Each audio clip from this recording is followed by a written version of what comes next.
know, sometimes I don't feel like dressing up for this, putting on the tie and the glasses and the gloves and the coat and sometimes the hat and standing here and doing my stuff, you know, the stuff that people love. Sometimes I just want to sit here in a stained t-shirt and underpants and just do it like that, but I don't. I don't because what I've built here is iconic.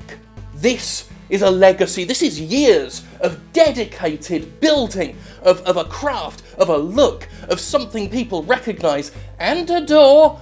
Mostly, this is hard work right here, hard graft. That's something Ubisoft won't know nothing about. Ubisoft could change the look of anything and no one would care. I come on here with a different tie sometimes and people get pissed off if it's a different colour from the red. Like, that is power, that's a brand, that's iconic, and that is the responsibility I have. A responsibility Ubisoft would know nothing about.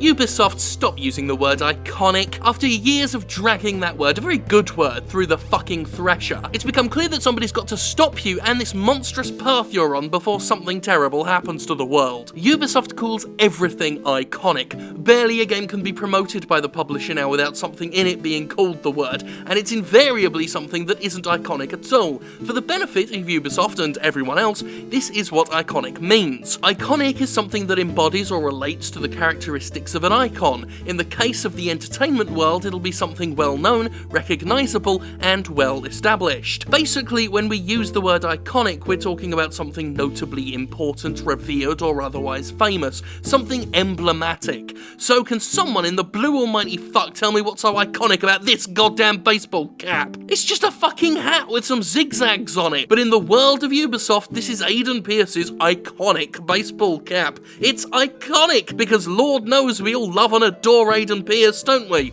Oh, sorry, who's Aiden Pierce?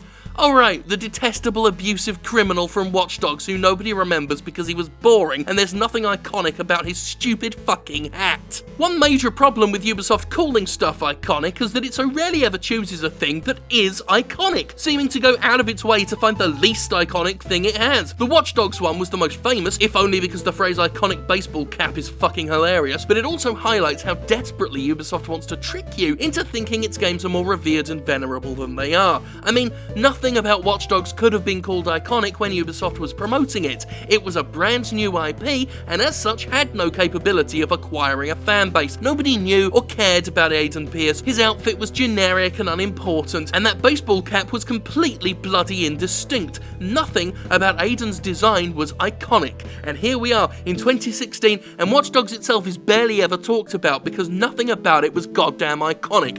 This video is the most attention it's gotten in ages. Assassin's Creed, of course, has enjoyed the same bullshit overuse of the word iconic. Here's a pre-order page for a collector's edition of Assassin's Creed Unity, featuring Arno's iconic in-game watch. Here's me telling Ubisoft off for calling Arno's Phantom Blade iconic when it bloody isn't. Just recently, in the AC Movies ridiculous ticket pre-order bundles, Ubisoft claims that a t-shirt with the phrase, "Work in the dark to serve the light," is iconic. Will somebody get this company a goddamn thesaurus? Look, when talking about character-specific items, you can never use the word iconic in Assassin's Creed. You just can't. You know why? Because Ubisoft releases a new AC game almost every cocking year, and the iconic characters become totally forgotten. Who remembers Arno, let alone his fucking watch? Who cares about his stupid Phantom Blade? We don't care. We'll never see that dickhead again. His watch. His watch?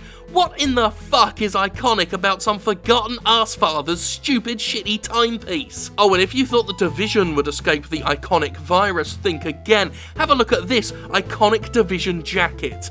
Again, for a brand new IP that has not had the time or proven staying power to call any of its unique elements iconic, and this jacket that I've seen nobody but myself wearing in-game is supposed to be this emblem that we rally around. This jacket, this drab, brown, nondescript winter fucking coat that looks like literally any drab, brown, nondescript winter fucking coat is the goddamn flagship of the Division brand. Iconic. This. Ike-friggin-conic. Oh, and here's some DLC bullshit that they're calling iconic too. They can't stop using this bloody word! Look, Ubisoft, this bit's just for you, okay? Here's some examples of things in video games that are actually iconic. This is Lara Croft's outfit. This is iconic. You look at this green top, these shorts, these straps, and you instantly think Lara Croft. Even people who don't play video games know that's Lara Croft. That's how established in popular culture it's become through years of popularity and media branding. Same goes for Mario. The red and blue cap and overalls, the moustache, a look so popular that your grandparents know what it means. That's brand power. That's recognisable. That, Ubisoft, is iconic. And this is Aiden Pierce's baseball cap, a dark blue cap with zigzags on it, a thing that means nothing, that stands for nothing, the oblivion of branding. So let's look at some things Ubisoft has under its umbrella that could actually be deemed iconic, shall we? Bugs.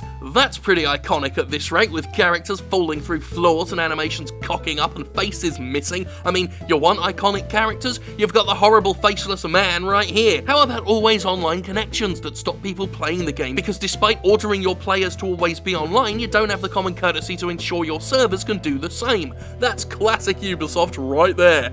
How about DRM and Uplay? The gatekeeping shit that gets between the customers and the games they bought. Ubisoft's insistence of forcing services nobody asked for into products that are better without them. Then there's the rampant, nakedly avaricious embrace of pre-order culture that Ubisoft has turned into a goddamn art form. With so many bonuses and exclusive editions and multiple releases, you sometimes need a goddamn spreadsheet to keep track of it all. Season passes for every single game so we can pre-order our DLC as well. A need for advanced sales so desperate that Ubisoft is even selling $1,200 pre-orders for fucking movie tickets. Oh yeah, I didn't just neglect that when I mentioned it earlier. I haven't stopped thinking about that fucking thing. Look at this cheap, shitty, temporary tattoo. How about the classic Ubisoft school of game design? Cluttered world maps full of nebulous content punctuated by radio towers or radio tower equivalents that unlock more of the map with some more nebulous content. Every Ubisoft game is turning into the same fucking game with a different angry white man avenging dead family members. That's pretty iconic. Lying is pretty iconic for Ubisoft. Watch Dogs and The Division looking better in pre-release footage than the final product, devs promising frame rate options for console releases, executives suggesting that DRM works perfectly and then later saying DRM doesn't work when it's convenient, claiming the PC Collector's Edition of Might and Magic 7 is a physical release with a disc when it's just an activation key, deliberately misquoting articles to make them look like critical acclaim on The Division's advertisement. Oh yes, they actually took a quote completely out of context to make it look like someone said the game was better than Destiny when the writer meant to imply no such thing. Ubisoft is one of the best liars in the game industry, and that's just a small sampling of the dishonest bullshit it's perpetuated. How iconic! And of course, perhaps the most iconic thing of all, Ubisoft's overuse and blatant misuse of the word iconic, because Ubisoft knows exactly what the word means, and it knows the shit it's hawking isn't iconic at all. It's just telling yet another lie, loudly enough and often enough in the hopes it'll become true, hoping its customers are so stupid that they'll see the word iconic and automatically equate it to something must-have, something they need to buy right now. And that's what this really comes down to, because while this looks like I've spent the last few minutes nitpicking a single word, the situation is actually a perfect encapsulation of everything Ubisoft is: contemptuous, dishonest, and thoroughly tacky. And if that's not iconic, I don't know what is.